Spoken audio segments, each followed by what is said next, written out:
Today. It's great to see so much interest in TCC's 2025 legislative agenda. My name is Matthew Sutherland. I'm the Advocacy Director for Transportation Choices Coalition, and I'll be your moderator for today.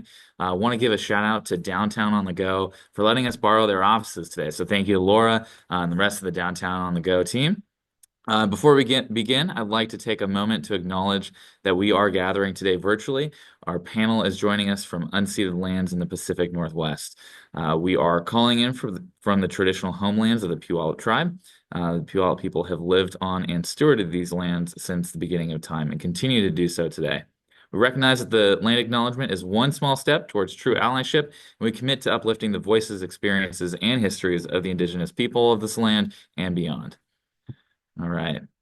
Now on to some more, a little bit of housekeeping. Oh, excuse me. We're dropping a resource in the chat and invite you to learn more about the land that you're on, and we welcome you to acknowledge it in the chat as well. And now on to housekeeping. Before we get started, I just wanted to point out a few things about our virtual space. We have enabled captions for this event. If you'd like to show or hide the subtitles in the main room, you may do so using the options at the bottom of your Zoom screen under the live transcript spot. Please use the chat to ask questions and expand on discussion topics. Of course, please be respectful to panelists and each other. You can send questions in the chat, which our team will be monitoring, and we will respond to questions in the chat or after presentations, depending on how much time we have left. All right, now on to the main agenda. Today, you'll be hearing from a few different speakers about our priorities for the state legislative session, which starts on Monday. We're joined by our Executive Director, Kirk Hovenkotter, Policy Director, Katie Ricciuto, and Bryce Yaden, who supports our advocacy and policy work in Olympia. We're especially excited to have Washington State Representative Jake Fye joining us. You'll hear from him in just a minute. Now I'd like to introduce TCC's Executive Director, Kirk Hovenkotter, to tell you about TCC. Thanks, Matthew, and thanks for that kind introduction. Hi, all. I'm Kirk Hovenkotter. I'm the Executive Director of Transportation Choices Coalition. If you just walked in off the street and don't know who we are, TCC is Washington State's nonprofit advocate for safe, sustainable, and equitable transportation. For 32 years, we've been a coalition of business, labor, transit agencies, transit riders, and elected leaders, all beating the drum for more investments in transit and safe walks to transit. But really, we are a staff of 8 based in Seattle that works across the state. And we do a lot of work across the state organizing transit riders to fight for more funding for transit, whether at the boardrooms of those transit agencies or at the state legislature. And we also lead ballot measure campaigns that expand funding for transit agencies to be able to run more transit service or build more lines or bus rapid transit lines. 2024 was a huge year for our organization. We won 2 major ballot measures with support of so many people across the state. We defended the Climate Commitment Act with the No on 2117 campaign. We helped shape and win the passage of the Seattle Transportation Levy through the Keep Seattle Moving campaign. And we also organized with transit riders in Wenatchee and the Tri-Cities to build support and voice their support for transit in their communities and push back against their board members who are threatening to cut their service. And 2025 is going to build off of that momentum. And today, we're thrilled to have a leader on transportation, Representative Jake Fye, who is the transportation chair in the Washington State Legislature, here to give his perspective on this session. Jake has been a leader on transportation for over 15 years as a legislator, and he doesn't shy away from the thorniest and most challenging issues that face transportation, whether that's transportation funding or other policy issues. So we are thrilled to have Chair Fye here today to share his perspective. Let me pass it over to Chair Fye. Well, thank you very much for the opportunity to visit with you today. It's a busy day. We had a meeting at a Four Corners presentation with the press this morning and met with another group this late morning and now with you folks. So I'm just going to talk a little bit about the context for the challenges that we have. And I don't know for you folks whether this will be a defense kind of session or one where there's opportunities for enhancement, but for sure it is going to be, as I'll indicate, a place where you're going to have to protect the assets that we have that support transit. So I'll just enhance Kirk's introduction by saying that I come from this space, honestly, to be supportive of transit. As I grew up as a kid in Port Angeles, and my father passed away when I was 13, and my mother never learned to drive a car. And so I became acutely aware of the limitations you have when you don't have good, accessible transit service. So, and then of course I had the opportunity when I was on the Tacoma City Council to be on the Sound Transit Board and the Pierce Transit Board. So I come to the subject matter with an earnest uh, space that about how important transit is, and especially to those that are in tough circumstances and don't have a lot of choices about how they can participate in society, and they really are highly dependent on an effective transit system. So, coming into the session, by way of background, there's been a lot of notoriety about the shortfall for the operating budget. Um, but I have to tell you, on a percentage basis, it is a much smaller shortfall than where we sit right now from for the transportation budget coming into this session. So we will be I don't know if I need to go into the causes of that because we have, limited time to talk today, but um, we face, and I'm sure transit agencies face this as well directly, is that inflation costs for construction in the transportation sector is way out there compared to other ways people are impacted by inflation generally. So you can talk 30% or more in terms of extra costs to build anything, and there's reasons for that. Some of them are good reasons because there's a lot of dollars getting spent on important things like the build out of Sound Transit, but nevertheless, it affects the budgets, right? So um, I would calculate that we're 15 to 20% short for the upcoming couple of bienniums in terms of just meeting what we've already committed to. And so, and we're in a spot where um, we uh, are only 2 years out, 3 years out from having a successful push for a package. It included, I think, very proud of the work that Senator Leas and I did to make it a much more balanced package with the investment of CCA money in the in that package. I tried to make sure as we actually passed the CCA a couple years before the funding became available, to make sure that it only could be spent on things that actually would reduce carbon emissions. And so for me, that's active transportation, transit, and electrification of transportation uses. So um, there's a lot. I heard it again twice today. My colleagues on the Republican side saying, and I hear it from others as well, about can we spend the money for this on other things besides Climate Commitment Act related activity. Um, I have to stop for a second. If you can give me a pause, it's telling me I need to plug in my All good. All good. wait. Take your So if time, you Rabbi. can bear with me, I've got a new computer and it's there we go. I'm in good shape now. So apologize for that. I got a new computer and battery, I guess apparently was not that charged up. So anyway, so I see pressure coming, especially because it's going to be difficult this session with the budget needs on the operating budget side and on the transportation side of saying, hey, there's this money over there and we've got this problem right now. And I'll tell you quite frankly that the problem was mostly created by highway improvement projects, right? Not by some kind of circumstances as it relates to active transportation or transit, right? But the pressure is going to be there. So that's why I started this conversation talking about defense. I'm sure Senator Leas and I would both appreciate your support in making sure that we keep the CCA money for that purpose. And in fact, I'll just point out to you that um, when the CCA bill came over from the Senate, it came over that it could be spent on anything on transportation.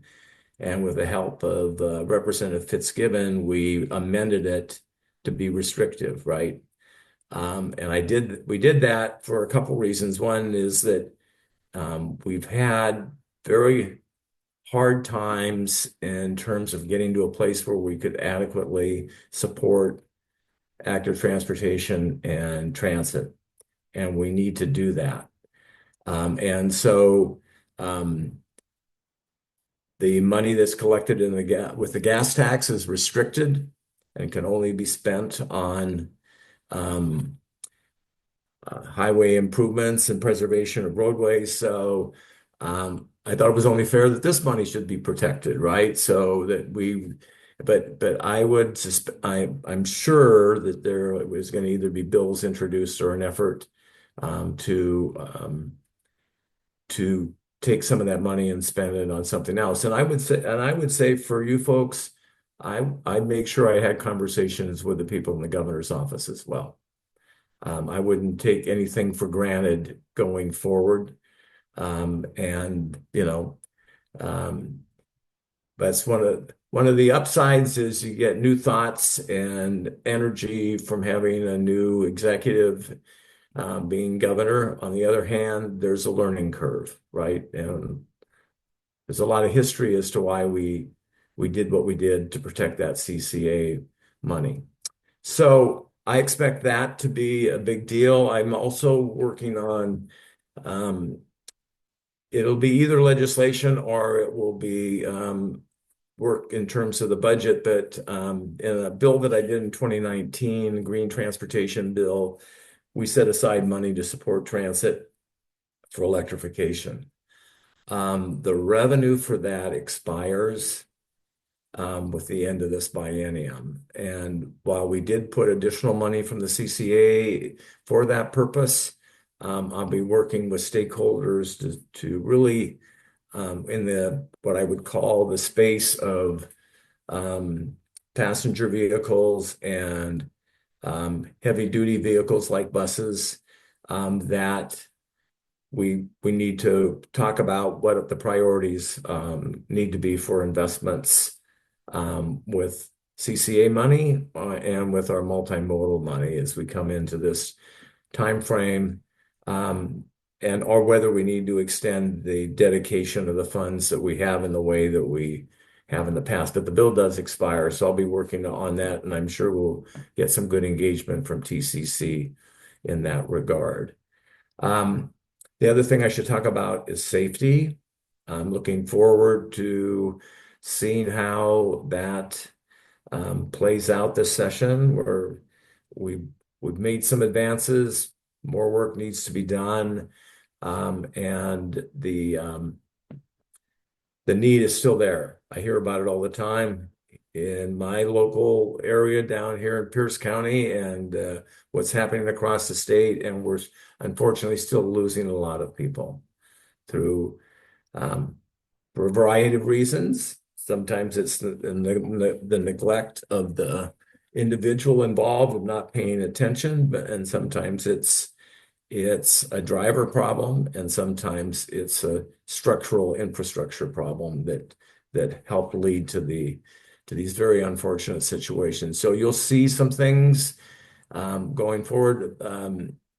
Representative Donaghy has been taking the lead. She's been worked very well with Senator Leas on our young drivers work. And I'll tell you that if you go out on the freeway, you'll see that a lot of the problem with people doing some kind of crazy stuff on the freeway tells us that we really need to bolster our training programs and our licensing policies to make sure that people are better prepared when they get their license. So if it's all right with you, I'm always happy to answer questions, and I think that we get a good dialogue going, and I can get some feedback on what's on the participants of this call about what's on their mind. So I'll be happy to turn it back over to you. Well, Mr. Chair, looks like you're almost off the hook. There's only one question in the chat for you. It's Representative Fye, do you have any ideas for new revenue sources given the current shortfall? Well, so the way it looks at this point in time is that there's been some proposals out there. There's been proposals to move the sales tax on automobiles over to the transportation budget. I'm aware of some proposals on taxing tires. Our core funding mechanisms that we have in the budget are, vehicle fees, including weight fees and the gas tax. So there's not a lot of great options, and quite frankly, we benefited in 2022 from the fact that the operating budget was willing to send some money over to the transportation folks and help support transportation because they didn't want to make long-term investments with some of the money from the federal government resulting from the pandemic. But we don't have that luxury. So the short answer is we are inextricably tied to the resolution of the operating budgets situation, right?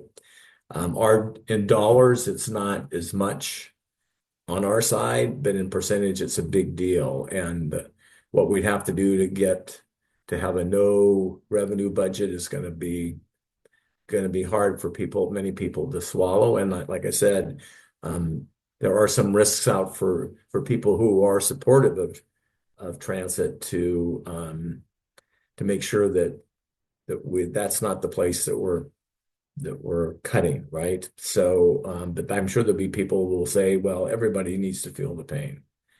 So, those are the kind of ideas that are within the bailiwick. We generally do our own revenue within transportation, but in 2022 and this time, we can't come close to solving the problem with our traditional revenues and just simply increasing them. That's especially since there is an impact. We can all debate about what it is, but there is an impact from the CCA legislation on the price of gasoline. So it'll be a challenge. And I hope that answers the question.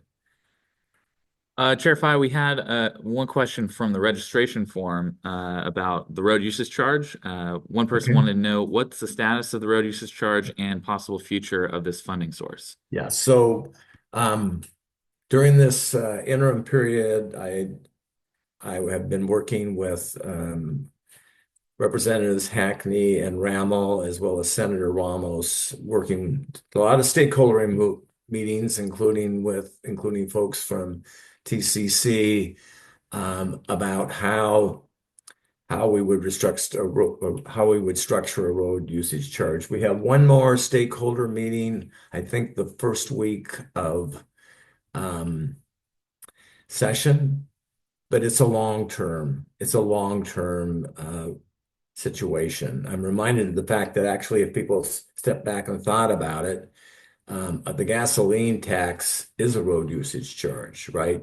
It just hits people differently depending on what vehicle they use to get around, right? So whether you're in an older vehicle, you probably pay quite a bit more per mile than someone who's got a brand new even internal combustion engine car. And of course, what you do when you're if it's a hybrid or electric vehicle, you pay a fee. And I hear loud and clear from many people, they don't like that fixed fee very much, right? So you'll see a bill, excuse me, that'll phase in implementation of a mileage-based road usage charge. Thank you, Jake. I know you have to get going sometime soon, but hopefully we can do one more quick question. We had a couple people ask about whether or not delaying highway projects would be part of the solution. Um, well, I think that's what that's what I would start with, a no revenue packet, no revenue budget for this biennium, because everything else is minor. And if you look at some of the projects that we have, um, you can do a lot of cutting and a lot of small cutting in a lot of places, or you can focus on some highway projects and putting the time frame out. And Awesome. I Thank you, and Jake. I would imagine that will be the biggest piece of how we will deal with the shortfall. Probably be I think that will pushing projects out will be part of it, whether there's a revenue package or not. Awesome. Thank you. Thank you, Chair Fry. I think we'll try to answer the rest of the questions either through Bryce or us in the chat. Kirk? Thanks, Matthew. Thank you so much, Chair Fry, for joining us and speaking today and giving your perspective on the upcoming session. We appreciate your leadership, and we'll let you get to your next meeting. Okay. And thanks for hosting us in the 27th District down here. Yeah. Thanks for coming down. We'll see you later. Thanks. Bye-bye. Next up, I'm thrilled to welcome our newest member of the Transportation Choices Coalition team, Katie Ricciuto, our policy director. Katie joined us from the U District Partnership, and since she started in November, has kicked off our legislative agenda. So I'm thrilled to turn it over to Katie to share more about what we're looking forward to in 2025. Thanks, Kirk. Can everybody hear me okay? Awesome. I am so happy to be here today. As Kirk said, my name's Katie. I'm TCC's new policy director, and I just started in November. I'm so happy to be a part of this amazing team. You've heard some of what I'm going to talk about already from Rep. Phi. This year is going to be really challenging in the state session, but it's also a really important year of policy and advocacy work. We've heard there's going to need to be big decisions around the projected budget deficits. This is going to require really strong advocacy from TCC to ensure that we continue moving towards an equitable, a safe, and a sustainable transportation system. And our 2025 priorities are reflective of these major opportunities and needs. So I'm going to walk through each of them. As I'm talking, we're going to drop a couple links in the chat. We'll have a link to our legislative agenda PDF. We also have a couple one-pagers that we're going to share with you. All of these are available on our website, and we'll also send them out with materials after this presentation as well.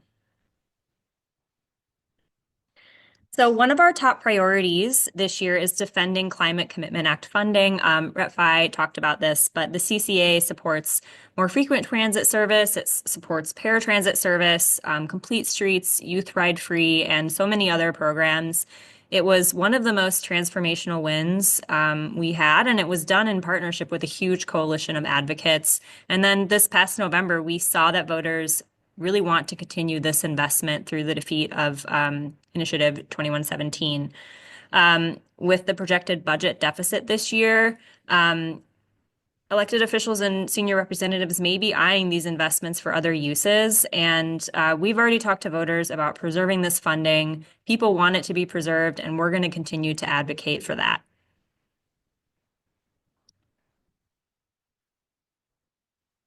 A statewide megaproject for safety is one of our premier focuses this year and a huge new initiative for us. We're really excited to share this with all of you. And we do have a one-pager that you're going to be able to access that talks a little bit more about this work that we want to do.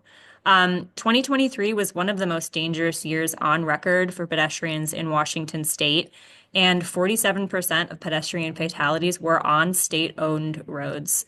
Many of these dangerous roads are streets that run through populated areas. If you think of Aurora in Seattle, Division in Spokane, and Pacific in Tacoma. They are also known as stroads to some people, like streets and roads. They are in areas of increasing density that have many of the essential services that people need to reach, like grocery stores or healthcare facilities. These places are going to continue to grow in density as cities and towns complete their comprehensive planning processes and continue to build more housing along these corridors. They're also major transit corridors where people walk to and access transit, and that's one of the reasons why we see a lot of these fatalities is people are really trying to reach where they need to go. We think that these roads are not what communities deserve.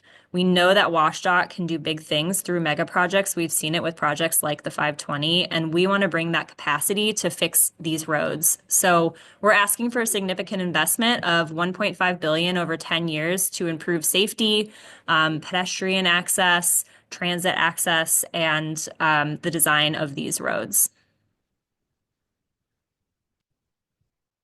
This is just an example of what one of these looks like. This is in Spokane. This is Pacific in Spokane. Division in Spokane, sorry. And so you can see that it's just, a very wide street, very fast, but also there's also a lot of services and businesses and people living close to this street. This is just a map of where a lot of these Main Street Highway, Stroads, state-owned highways are located. You can see the little red marks on the map are locations of all of these. So they're across the state. They're not just concentrated in one place, and we think that this can make a huge difference for people who live everywhere in Washington. We are also asking for $12 million annually to support Travel Washington's intercity bus program. So many Washingtonians live in rural communities and don't have access to transit and ways to get to their essential services. So if you don't know about the Travel Washington program, it links people to these essential services and creates economic opportunity by providing buses that take people from in between communities. We want to see this supercharged. This request comes at a time when a lot of private intercity bus companies, like Greyhound, for example, are reducing service. So this request that we have is in alignment with our partners at WashDOT who operate this program. They'll be coming out with a report imminently about the program, and they've identified areas to increase frequency and build new lines, create new additional connections between cities like Ellensburg, the Tri-Cities, and Spokane. This is a map that shows Washington's existing intercity bus network. So you can see the different colors of the different lines, and they connect some really important places where people work and access services. And then this map shows, this is WashDOT's map. It shows the dotted lines are where there's potential opportunities for expansion of these lines.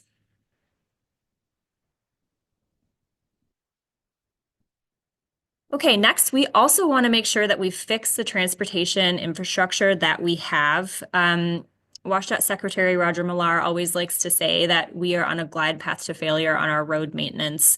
There's a lot that needs to be done. And when we talk about how to spend shrinking gas tax dollars, which I'll talk a little bit more in a minute, you heard Rep. Phi talk about it, we want to make sure that we're fixing the roadways that we already have first instead of widening or building more highways. National groups like Transportation for America are advocating for a fix it first approach, is what they call it. And we really want to bring that here to Washington State. This means increasing money in the maintenance and preservation bucket of the state budget to fund some of these maintenance projects.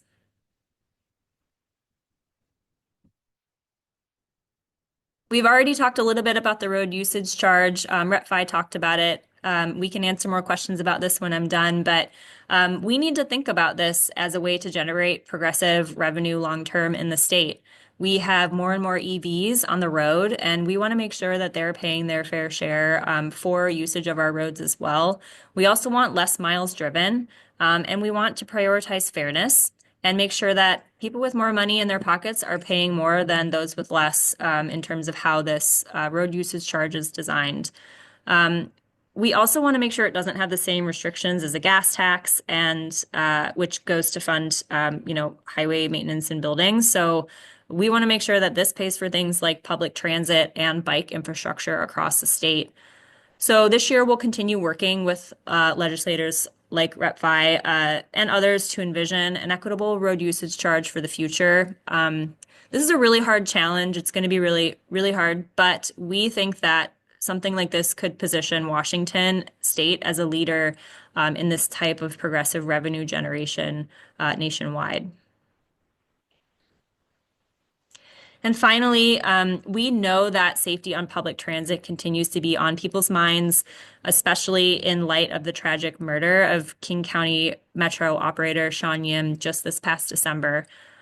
TCC believes everyone deserves to be safe on transit, including riders and operators. So we are going to be supporting asks from our agency and labor partners that support safety of riders and operators that isn't at the cost of service. These investments could include lighting at bus stops, unarmed security personnel, and partnerships with social service providers. We know that transit is safe compared to operating a vehicle, but that is cold comfort in this moment when people see tragic things happen. So we want to help make the perception and the experience of safety better on transit.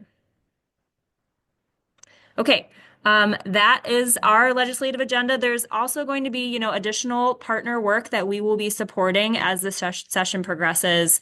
I'm going to stop there. I'm going to turn it back over to Matthew, and so we can start our Q&A. All right. We have a few questions that kind of remain from our previous discussion. Bryce, I'm going to throw a couple to you to start off with. One person asked how revenue will affect some of the bike and pedestrian projects.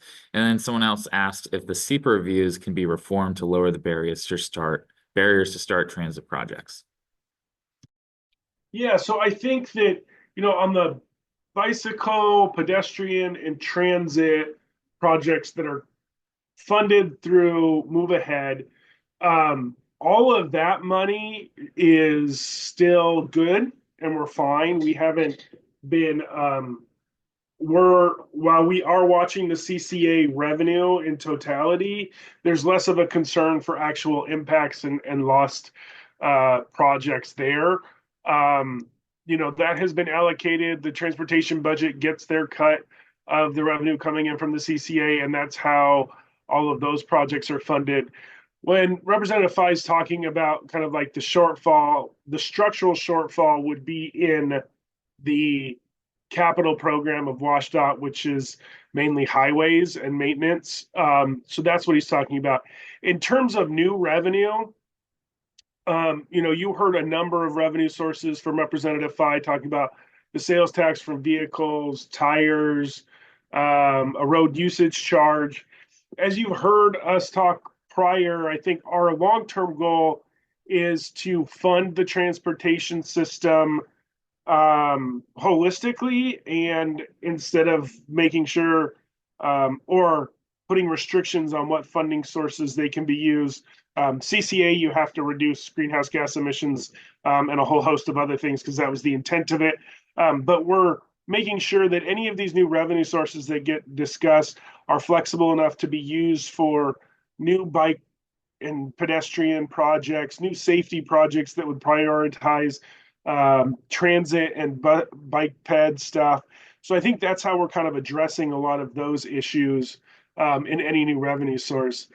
We know that the likelihood of raising the gas tax is pretty much zero. Obviously, it can always happen.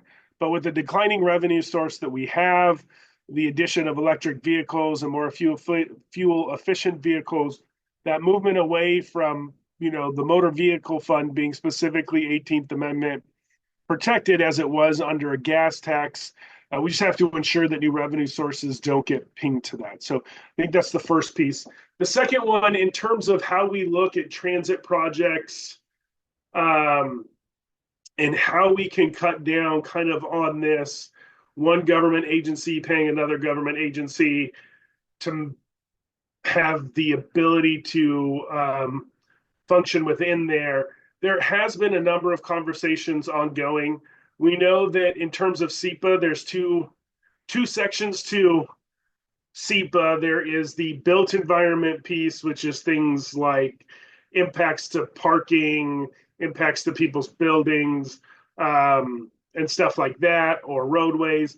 And then you have the environmental piece, which is where the origination of the law came for, which is what are you doing to make sure you're not harming the natural environment like streams, wetlands, and stuff like that.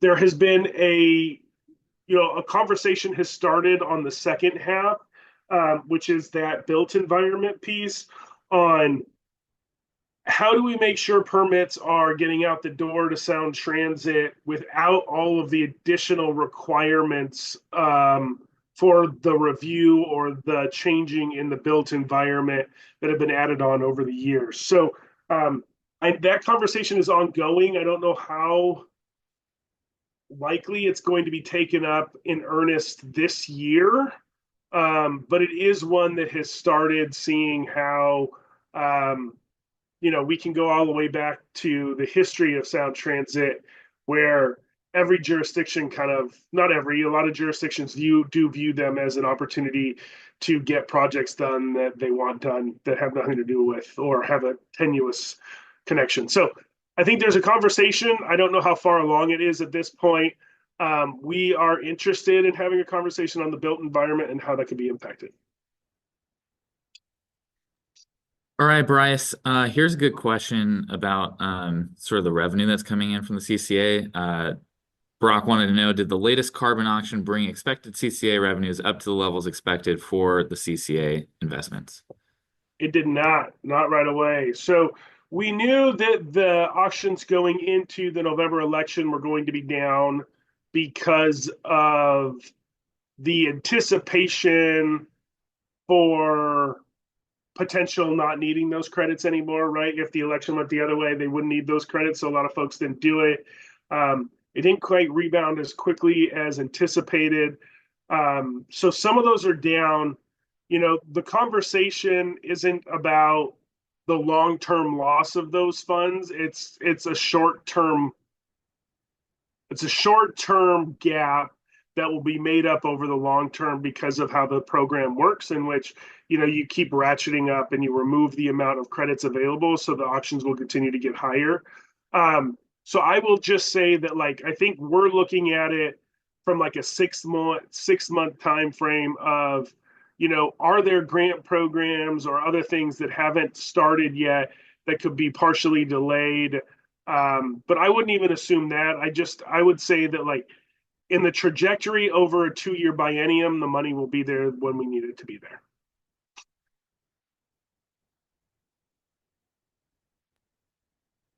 Bryce, is there any other context that you'd like to add to some of the discussions we've already been having? Looks like we're starting to run out of questions. Yeah, no, that's fine. And I don't want to keep people. I think this is very helpful. Obviously, one thing I want to mention is there has been massive turnover in the legislature, as I'm sure you guys have all seen. These are just rough numbers, and they're literally changing every day. So, I'm going to give you numbers, and I think tomorrow they're going to be different. But right now, Democrats have 8 new members in the House, but it looks to be 9 or 10, depending on how many go to the Senate. That's, a big chunk of people. On the Republican House side, there's 11 new members that have never served in the legislature before. On the Senate side, there's 8 new Democratic House members, or new Democratic Senate members. At least 5 of those have been from the House, and that number will increase depending on what appointments happen with new members leaving and getting appointed to new places. On the Republican Senate side, there's 2 new Republicans. One of those is from the House. So I put that out there in the context that a lot of the work that we all are going to have to do over the next 105 days is education and catching people up to speed on where we've been and where we want to go. It also gives us a blank slate to really provide them with a path forward that we view as important. So I want to put that out there, that there's a lot of new members.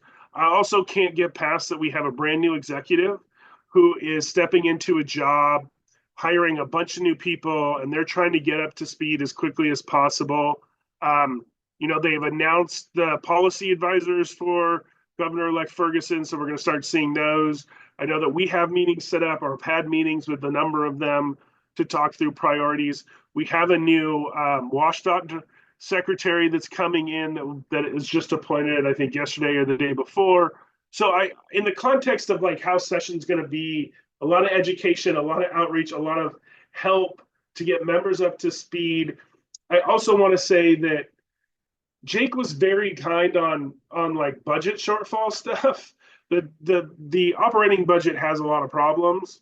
And it dawned on me through a conversation with one of our partners that he brought up. I wish I'd come up with this, but one of our partners brought up to us was, the last time we've had a budget shortfall was like 2008, 2009, 2010. So 15, 18 years ago, there might only be one or two members left, if that, from that time. So we've had members that have been in the legislature for a number of years that have never had to deal with a budget shortfall, have never really had a conversation on what needs to be cut or how much funding do we need to raise in any given day or any given year to make sure that we're covering all the programs. So that's going to be a big piece to it.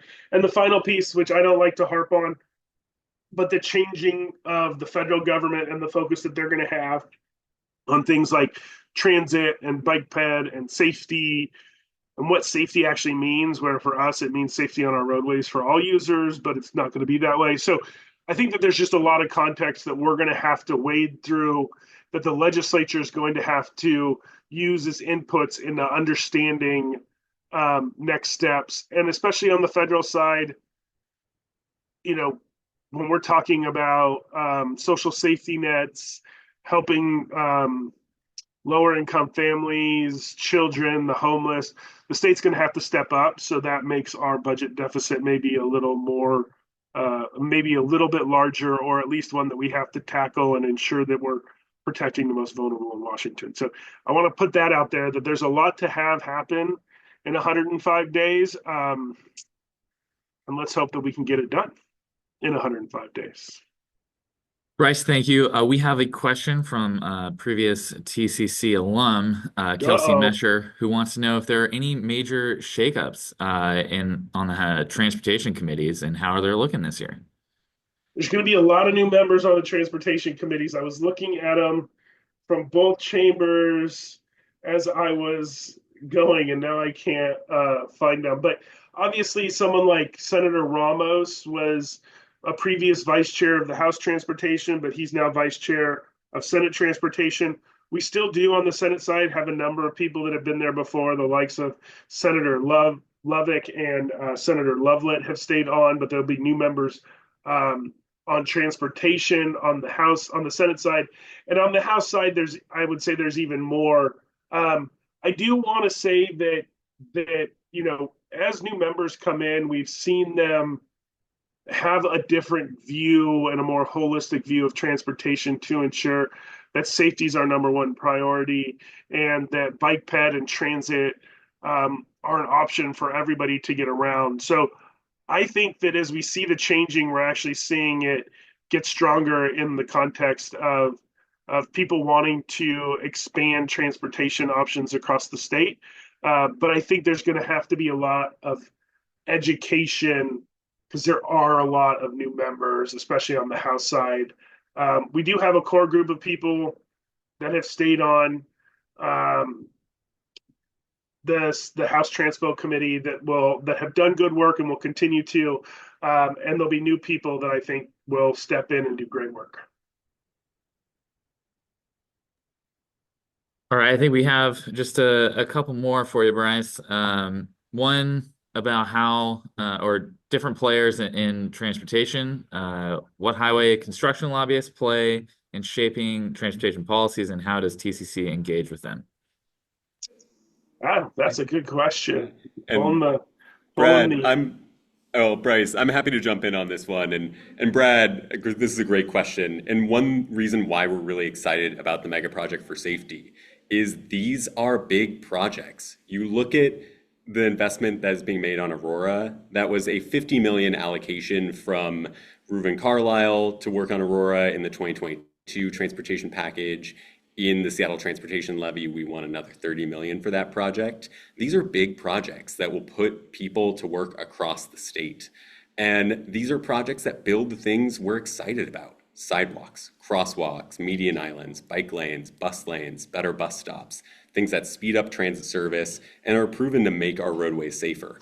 And these are big projects. That's why we're excited about this framework, is we start to point at what do we want our friends in labor and highway construction firms building. We want them to bring their might to build these projects that we know get people out of their cars, connect our communities, and build roadways that these communities deserve. And that's why we're really excited about these projects. And that allows us to really say, hey, maybe we need to rethink the widening of Highway 18. Maybe we need to rethink the widening of Highway 12 between Walla Walla and Pasco. But we're going to put people to work on these projects that do what we want and make safer communities. So I think that's a great question, Brad. And Bryce, if you have a follow-up. No, I think the only thing I'd say is that, you know, one of the things that make me different about what we hear when you hear clips from Olympia, or especially how you hear that like the federal government works, you know, to be honest, most of us are all trying to get our goals done without harming the person next to us, especially in transportation. I can't say that all the time, but I think that, you know, one of the things that, again, we're a coalition made up of everybody and everything. Like, we believe maintenance is a very, very important aspect to this. We work closely with our laborers who are union members across Washington to ensure that there's enough money for maintenance and preservation, which adds complete street requirements to all maintenance projects in Washington. We work with them on that stuff. Yeah, we don't always see eye to eye on everything, but you know, I think that at the end of the day, we know that we all need to. I think what I want to say is that we have seen a steady increase in investments in transit and bike ped from the first one I worked on with TCC in 2015, where we got 7% of the entire package to transit and bike ped, to the amount of money, which was at 36 or 40% of the entire transpo package for Move Ahead. I can't remember the exact number. And a lot of that had to do with the amount of work and effort we put into educating members, but also working with our labor partners on why it was important and how this expands their job opportunities.